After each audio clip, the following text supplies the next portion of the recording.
दूर से हमारे पंचायत का जो भी प्रचार प्रसार हुआ और कल 3 बजे हमको सूचना मिला जो कि 27 तारीख का मेरा यह कार्यक्रम था और हमने वीडियो साहब आया कहा कि मैं कल करना है।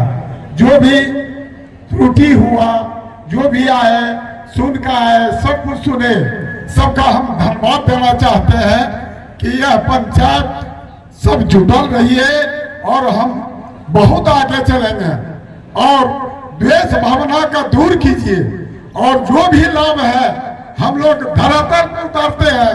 5 साल पूर्व भी किए, अभी भी कर रहे हैं। आप मालिक हैं, मुखिया मैंने ये है 12 बजे रात में आप फोन करते हैं दोगिया मुखिया जी दोगिया और जाना पड़ता है और सब समस्या के सुनना पड़ता है। जो भी लाभ है यह पंचायत में आएगा, हम घर घर पहुंचाने का कोशिश करेंगे और इसी के साथ हम सब हो गया। वो दादी आए हुए ताली इतना जैसे हो जा रहा है। ये दादी काहे लाए आप हमको बताइए दिए तो उसको माइक। हाँ मिलता है सब विवाह के संग मिले थे सब आवेदन तो जेकरा मिले थे सब दै छै मुखिया। आपको मिलता है वृद्धा पेंशन? अब बगल वाले जो है दादी उनको दीजिए तो सबको मिलता है। नहीं उनको बगल में पूछते हैं आपको मिलता है दादी? वृद्धा पेंशन तो मिले छै, वृद्धा पेंशन मिले छै। सब चीज महंगाई मिले 400 महीना में 1,000 महीना होना। बेटा पोता देता है खाने के लिए? ए माता जी, ए दादी, अरे बेटा पूछे तो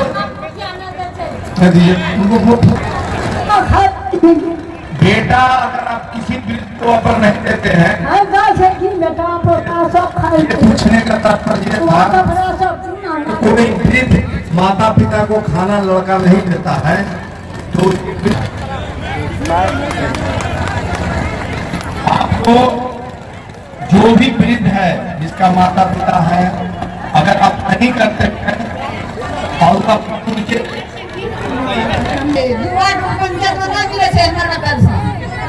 की नाम बोला नाम की होला? गिरजा देवी वार्ड नंबर 2 पति ग्राम पति का नाम राशन डिस्ट्रीब्यूट नोट कर लीजिएगा, इसको जांच करा करके दिया जाएगा। सरकार के स्तर से नियम निकला है कि कोई वृद्ध माता पिता है जिसका बेटा उसको खाना पीना नहीं देता है उसका आवेदन हमारे एसडीओ साहब के यहाँ दीजिए। और नालायक बेटा के लिए मैं बता देता हूँ कि अगर कोई आदमी जो अपने सेवा काल में परिश्रम से जमीन जायदाद घर बनाया है तो वो किसी समय उसको बेदखल कर सकता है, उस पर कोई अधिकार नहीं होगा उसका। इसलिए आप अपने माँ बाप का सेवा जरूर कीजिए, नहीं तो अगर बेदखल करेंगे तो फिर उसके लिए कुछ नहीं, उदान कर देंगे तो कर दे, आपको कुछ लड़ते रहिएगा कुछ नहीं होगा। तो और जिसके पास नहीं है संपत्ति, अगर बाल बच्चा उस वृद्ध माता पिता को तंग करता है, खाना नहीं देता है, सही से पोषण नहीं करता है, उसके लिए थाना में भी आवेदन करिए, थाना में जाइए, उसके लिए नया कानून भी बना है। और किन्हीं को कुछ बोलना है? वीडियो साहब शुरू करवाइए। भैया दीदी के प्रणाम के स्वीकार करिए। हम जे छे 2003 से जीविका में समूह में जुटल छी और समूह में जुटी के बाल बच्चा के पढ़ाई लिखाई एते नहीं है जुटे नहीं रहे तो कस्तूरबा विद्यालय में पढ़ाई कर ले। पढ़ाई करते करते जो है कि हमारा परिवार में ई नेता बनी गए, ग्रुप जोड़ने गुरे छे, जीविका जोड़ने गुरे छे, एकरा जे छे सब चीज के जे छे बर्खास्त कर दिए। और पंचायत में जैसे इतना मुखिया जी बनल कोई किछ न कर गए। आए जे छे जे मुखिया जी अखनी वर्तमान में छे वो मुखिया जी सब चीज के हल करलके छै आ 1 नंबर में पचीरा पंचायत में जे छै। हमर मांग छै कि सब जीविका दीदी के सबके रोजगार मिलना चाहिए, सबके मान सम्मान तो छिबे करले, सबके रोजगार मिलना चाहिए कि सब जीविका दीदी सब चीज के अपना ये अथी भैत है।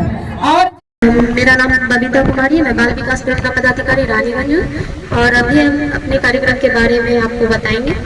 हमारा जो कार्यक्रम है वो मेन सभी आंगनवाड़ी केंद्रों के माध्यम से चलाया जाता है, जिसमें हम लोग आंगनवाड़ी केंद्र पे 6 तरह की सेवाएं देते हैं हम लोग। इसमें हमारा सबसे पहले है स्कूल पूर्व शिक्षा। इसमें प्रत्येक आंगनवाड़ी केंद्र पे 3 से 6 वर्ष तक के सभी बच्चों को, जो हमारे पोषक क्षेत्र के हैं या वार्ड के हैं, सभी बच्चों का उसमें नामांकन किया जाता है और उसमें गतिविधि के माध्यम से, खेल खेल के माध्यम से बच्चे का शारीरिक विकास, मानसिक विकास किया जाता है हमारा। और उसमें कुछ कविताओं के माध्यम से या गाने के माध्यम से बच्चे को उसकी शारीरिक गतिविधि कराई जाती है, जिससे उसके बड़ी मांसपेशी और छोटी मांसपेशी का विकास हो सके। और बच्चा जो हमारा स्कूल जाएगा 6 साल के बाद, उसकी पहले से जो तैयारी होती है वो हमारे आंगनवाड़ी केंद्र पे करवा लिया जाता है। दूसरा जो हमारा सुविधा जो हमारे आंगनवाड़ी केंद्र पे दी जाती है वो है हमारा पूरक पोषण, जिसमें जो भी आंगनवाड़ी केंद्र के नामांकित बच्चे हैं उसमें प्रत्येक दिन उनको पूरक पोषाहार दिया जाता है। इसमें तरह तरह के खाने दिए जाते हैं, किसी दिन खिचड़ी, किसी दिन पुलाव, किसी दिन सोयाबीन आलू की सब्जी, चावल। इसी तरीके से प्रत्येक 7 दिन का मेनू निर्धारण है, जिसको हम लोग उसमें इसमें केंद्र पे सभी बच्चों को प्रत्येक दिन खिलाया जाता है।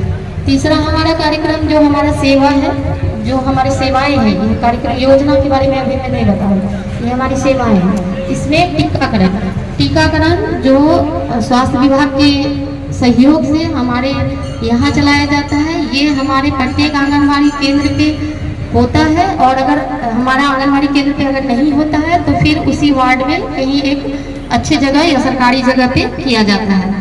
ये टीकाकरण प्रत्येक वार्ड में, प्रत्येक आंगनवाड़ी केंद्र पे किया जाता है। इसमें सभी गर्भवती, धात्री, किशोरी, बच्चे सभी का टीकाकरण, पूर्ण टीकाकरण यहाँ पे संपादित किया जाता है। चौथा है हमारा स्वास्थ्य जांच। इसमें स्वास्थ्य जांच एवं पोषण शिक्षा, इसमें भी जो कार्यक्रम है हमारा, इसमें जो गर्भवती धात्री है उसको साफ सफाई, किशोरी को भी साफ सफाई, उसको सैनिटरी नैपकिन इत्यादि के बारे में जानकारी दी जाती है। 5वां है हमारा संदर्भ सेवा।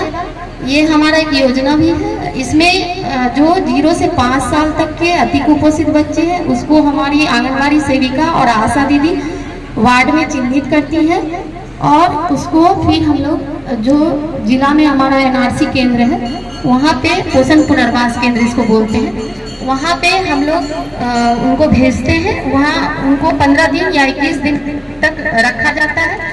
इसमें बच्चे के साथ साथ उनका एक अटेंडेंट जो उनके साथ जाते हैं, माँ बाप भी जाते हैं, जो उनके खाने पीने की व्यवस्था और साथ ही उनको जो प्रत्येक दिन की मजदूरी का भी पैसा दिया जाता है। और आंगनबाड़ी केंद्र पे जो दी जाने वाली योजना है, इसमें 3-4 योजना बहुत ही महत्वपूर्ण है। इसमें सबसे पहले हमारा योजना है प्रधानमंत्री मातृत्व वंदना योजना। इसमें जो आंगनबाड़ी केंद्र पे जो टीकाकरण होता है उसमें जो गर्भवती महिलाएं जो प्रथम बार मां बन रही हैं उनको ये योजना का लाभ दिया जाता है। इसमें जो आंगनबाड़ी केंद्र पे आएंगी और अपना रजिस्ट्रेशन करवाएंगी और एक प्रसव पूर्व जांच अगर वो करवा लेती हैं टीकाकरण के दौरान तो उसको 3000 रुपये की राशि दी जाती है। इसके लिए एक फॉर्म भरना होता है जो गर्भवती महिलाएं हैं जो आंगनबाड़ी सेविकाओं के माध्यम से इसमें भरा जाता है। अगर आंगनबाड़ी सेविका अगर फॉर्म नहीं लेती है तो वो हमारे कार्यालय में भी आप आकर के डायरेक्ट जमा कर सकते हैं। जो हमारे महिला पर्यवेक्षिका उसको लॉगिन आईडी में अपना जनरेट करती है, उसके बाद वो हमारे लॉगिन आईडी में आता है। उसके बाद अप्रूव करने के बाद डायरेक्ट बेनिफिशियरी के खाते में पैसा चला जाता है। ये तो हुआ एक किस्त। दूसरा किस्त है नवजात शिशु का जब जन्म हो जाता है, मतलब उसी शिशु को, उसी गर्भवती माता के अगर बच्चे का जन्म हो गया और उसका पंजीकरण हो गया तो उसमें हम लोग फिर उसको 2000 रुपये देते हैं। तो इसमें ये हमारा एक मुश्त मतलब ये बच्चे के जन्म के बाद तक उसको गाँव में 80% लेबर है, अपना लेबर कार्ड बनवा लीजिए, उसको कर दीजिए तो देखिए उसका फायदा। भगवान न करे कोई घटना होगी तो आपको पैसा मिल जाएगा, 2 लाख रुपया मिलता है, 1.5 लाख रुपया मिलता है, फिर बच्चा को मिलता है। तो ये सब सारी योजनाएं हैं जिसको जानिए। आपको आप बताइए गांव में कि देखो एक महिला है जिसका कोई नहीं है, पति उसका मर गया, कोई नहीं देख रहा, ठीक है, सरकार भी नहीं देख रही, लेकिन उसको जीविका के दीदी से जोड़ दीजिए तो वो कुछ ना कुछ रोजगार करने लगे। 5 को अगर बकरी पालन करने लगेगा, बकरी ही एक ऐसा जानवर जो घरेलू जानवर है जो साल में 2 बार बच्चा पैदा करता है, मालूम है ना। और उससे अगर 5 को बकरी कर लिए तो 10 को बच्चा हुआ, अगर एक बार नहीं भी किया तो आपका 2 साल में जीवन स्तर टूट जाएगा। लेकिन करना होगा, कुछ ना कुछ करिए। सबसे है बच्चा को पढ़ाइए। तीसरा स्वास्थ्य, गांव में कचरा फेंकते हैं, उसके अलावे अपने स्वास्थ्य के बारे में अपनी बेटी को बताइए कि कैसे स्वच्छ रहना। माँ स्वच्छ नहीं रहेगी तो बेटी नहीं रहेगी। 80% तक महिला कमर दर्द से, यूट्रस के दर्द से, बचदानी खराब हो जाता है, उसको तरह तरह का बीमारी होता है। उसके पीछे मात्र कारण है उसका माँ का स्वच्छ साफ सुथरा नहीं रहना। साफ सुथरा मतलब जो काल है 2-3-4 दिन का जो समय होता है, उसमें क्या होता है कि आदमी महिला लोग सबसे ज्यादा प्रॉब्लम में आ जाए। और वो साफ सफाई का दिन अपनी बेटी को बताइए। हमारी बेटी न्यूट्रोडम में पढ़ती थी तो आके बताई क्या स्पेशल आज क्लास हुआ, कहा कि स्पेशल। हम पूछा स्पेशल क्लास क्या हुआ, तो कहीं नहीं आपको नहीं बताएंगे। मैम बोलिए कि आपको बताने के लिए नहीं। क्या बात है, बात को बोले पूछो इससे, कुछ नहीं, वही बताई जो जनरल है। मैं पहले से उसको हम अपने बेटी को बताते हैं ऐसे रहो इस काल में, तो अपने बच्चे को बताइए स्वच्छ रहने के लिए। दूसरा देखिए, जो कमाते हैं आप अपने पूरे जिंदगी किसके लिए, अपने बाल बच्चों के लिए। बाल बच्चा बाद में क्या बनेगा, आपको क्या करेगा, वो प्रारब्ध है, मतलब आपने जो किया है कर्म का फल है। तो गांव में जब आप काम कर रहे हैं तो आप पैसा अपने बच्चों के लिए करते हैं, सुख के लिए करते हैं। और जब आपका बच्चा खराब हो जाएगा तो फिर क्या, ऐसा कमाना क्या। आपके गांव में शराब बिकता है, शराब लोग पीते हैं, शराब पिएंगे तो उनका मति भ्रष्ट हो जाएगा, पत्नी को मारेंगे, बच्चा को पढ़ाएंगे नहीं, अच्छा काम नहीं करेंगे, सुबह कहते रहेंगे अब हमको देह दर्द कर रहा है, हमको माथा दर्द कर रहा है, वोमिटिंग होगा, डॉक्टर बीमारी, किडनी फेल, लंग्स। तो महिला चाहे तो शराब सबसे पहले रुक सकता है। कोरेक्स पिएगा, बच्चा 3 साल के अंदर लीवर खराब हो जाएगा, मर जाएगा। आपके पूरे पंचायत में 25,000 आदमी होगा, मिनिमम 22,000 होगा। एक पंचायत में कितना है, 15,000, 15 से 20,000। आपके यहाँ दारू कितना आदमी बेचता होगा पूरे पंचायत में, 15, 10। तो पूरा पंचायत 10 आदमी से लड़ नहीं सकता है। आप पुलिस के भरोसे क्यों, पुलिस के भरोसे आप हैं। हम ये देखिए, ये कहने का मतलब ये नहीं कि हम अपने कर्तव्य से भाग रहे हैं।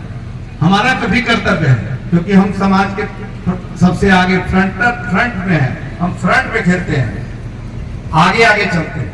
हम चलने के लिए भी तैयार हैं। थाना प्रभारी को भी बुलाए हैं, हमारे स्टाफ है।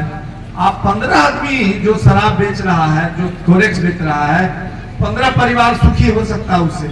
और लेकिन बदले में 15,000 इस पंचायत के लोग उससे बीमारी से ग्रसित हो रहे हैं। 15,000 की बेटी बहू प्रताड़ित हो रही है। जो महिला शराब बनाती है, आपको लगता है कि शराब बनाने में आदिवासी और कुछ लोग आपके पंचायत में बनाते हैं, आप अपना इज्जत नीलाम कर रहे हैं। आप इज्जत भी कैसे खोजते हैं भाई। आपके घर में जाएगा, शराब करेगा, आपकी बहू बेटी पर गलत निगाह डालेगा, दारू पी लेगा तो कुछ से कुछ बोलेगा, इसको कौन नियंत्रित करेगा।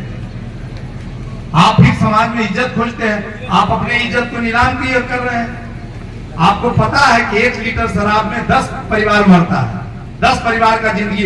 एक व्यक्ति 1 लीटर अगर शराब बनाया तो उसमें 10 गुना पानी दिया, यानी 10 लीटर, 10 लीटर में 10 चौका 40, मतलब 40 परिवार जो है बर्बाद होता है। 400 परिवार, सॉरी, 1 लीटर में 250 ग्राम के हिसाब से पीते हैं ना जी, गांव में, तो कितना हुआ? हिसाब जोड़िए।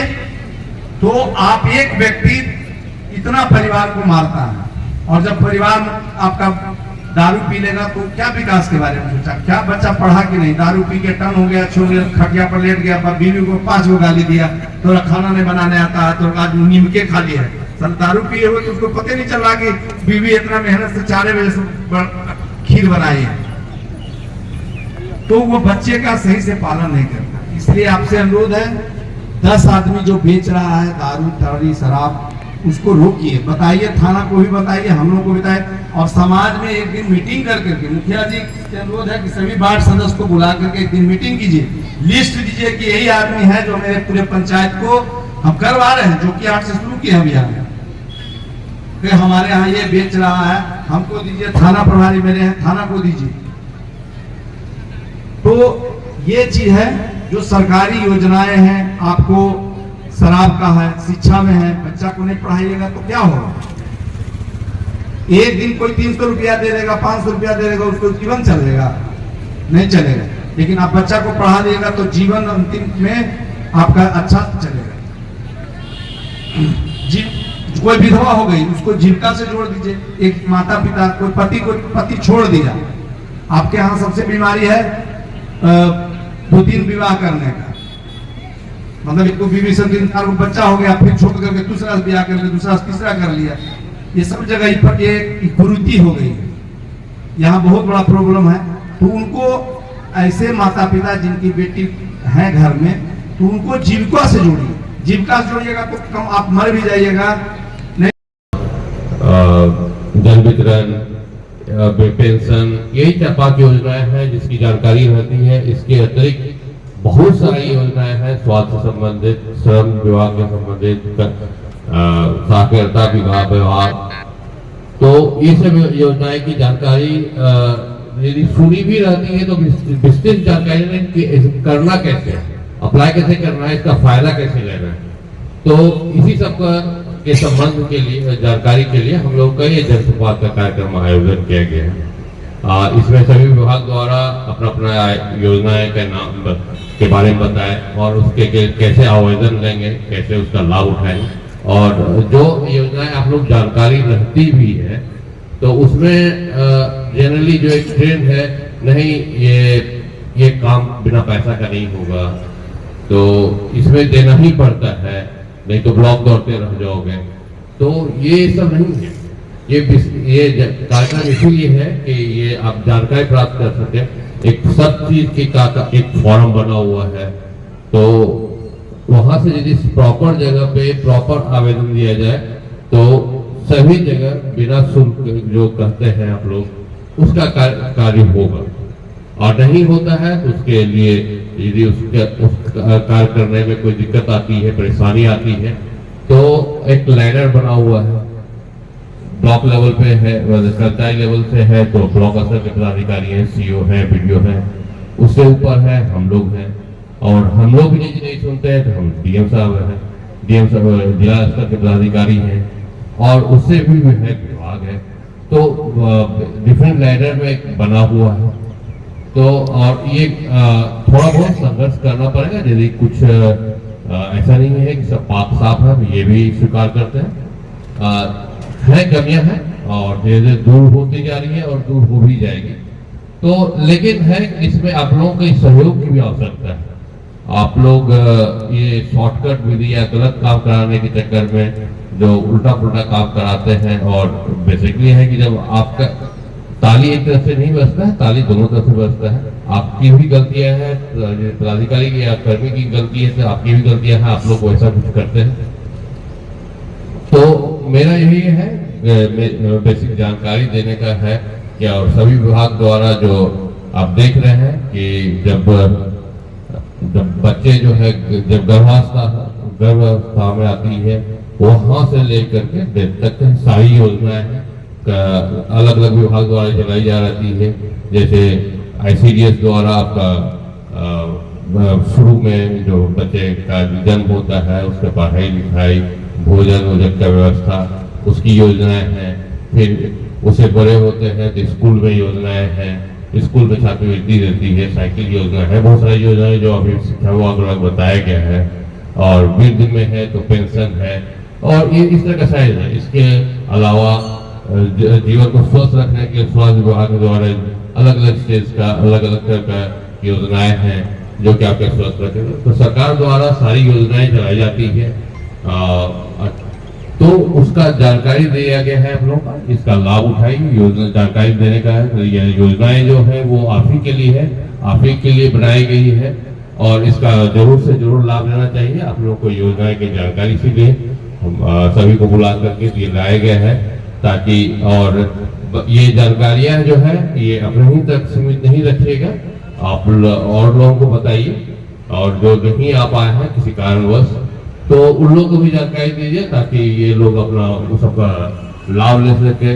और जीवन जीने के लिए जीविकोपार्जन वाला भी योजनाएं की भी जानकारी दीजिए। जीविका तो है ही, जैसे और मत्स्य वाले नहीं बता आए थे, लेकिन उसमें योजनाएं हैं, एग्रीकल्चर का योजनाएं हैं, और सभी विभाग द्वारा योजनाएं हैं जो जीविकोपार्जन में के लिए आपके अच्छे जीविकोपार्जन के लिए मदद देती है। तो मैं यही कहना चाहूँगा कि ये जानकारी आप सभी योजनाएं का रखिए। ये कहा भी जाता है कि जानकारी ही शक्ति है, और जानकारी ही पावर। यदि आपके पास जानकारी है तो आपको कोई पगला नहीं सकता, कोई ठग नहीं सकता है।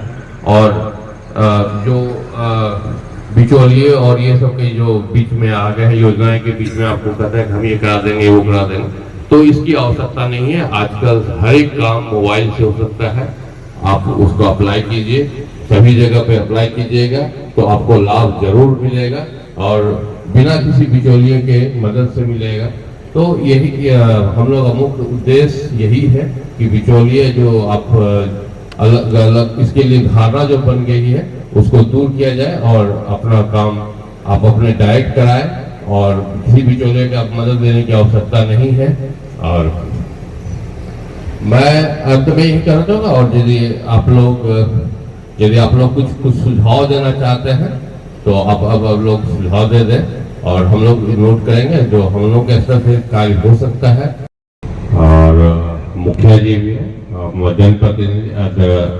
जनप्रतिनिधि, ग्रामीण जनता, ब्लॉक लेवल के सभी पदाधिकारीगण, कर्मीगण, सभी लोग आए हैं, इसके लिए मैं धन्यवाद देता हूँ। तो जैसा कि जेपी साहब बता रहे थे कि हम लोग का बेसिक जो हम लोग का एम है, जो आज ये संवाद का कार्यक्रम आयोजित हुआ है, ये है कि एक तो है सारा डॉक्यूमेंट सही पाया गया, तो वो फॉर्म जो है फिर हम लोग के पास आता है प्रखंड कार्यालय में, जिला कार्यालय में। फिर हम लोग जाके किसान को वेरीफाई करते हैं कि अगर वो सही है तो फिर हम लोग उसको प्रक्रिया को आगे बढ़ाते हैं। एक है आपदा से संबंधित राहत के लिए, अगर आपका पशु कभी भी प्राकृतिक आपदा जैसे ठनका हो गया, अगर वो सही है तो आपको उसका ऋण का फायदा मिलेगा। उसके बाद एक योजना है भेड़ और बकरी समेकित भेड़ और बकरी विकास योजना। इसमें पहला योजना है 10+1, यानी 10 बकरी 1 बकरा।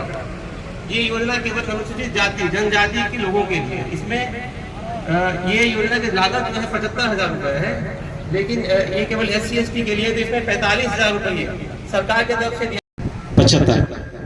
अगर मछली एवं मछली से जुड़ा हुआ कोई भी आप व्यवसाय करते हो और उसमें किसी प्रकार की कठिनाई आती है तो आप डायरेक्ट मुझे कॉल करेंगे। सुझाव देना चाहते हैं 2-4-5 लोग शॉर्ट में ही। मेरा नाम नरेश पोदार हुआ, मैं यहाँ के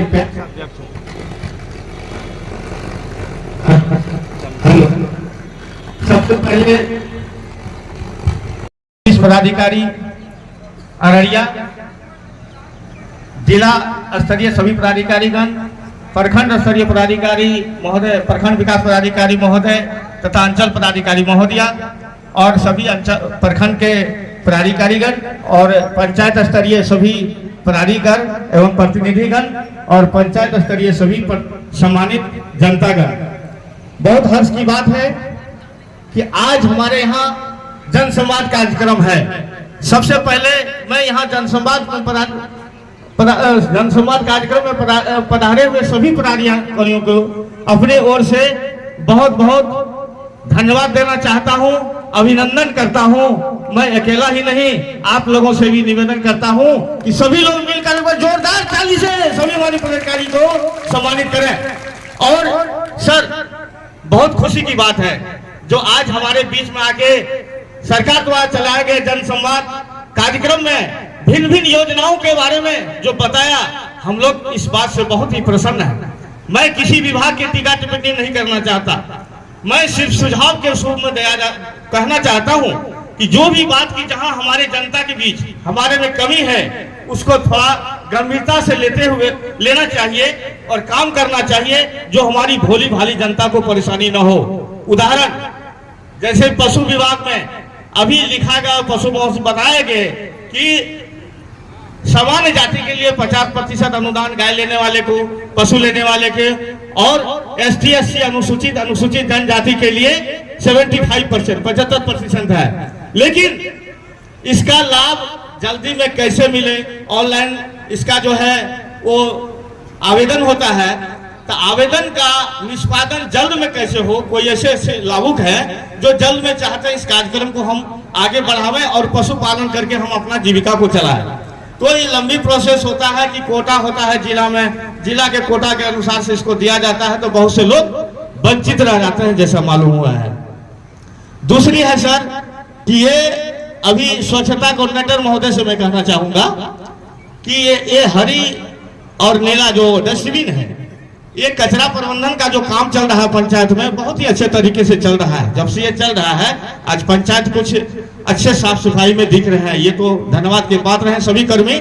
लेकिन मैं उसमें जो कमी है उस पर सुझाव डालना चाहता हूं। जैसा कि लिखा हुआ है 2 नंबर में, प्रत्येक परिवार में 2 डस्टबिन होना चाहिए, हरा और नीला। लेकिन मैं सर से निवेदन करूंगा कि बहुत से ऐसे परिवार है जहां नहीं है, उसको उपलब्ध कराया जाए।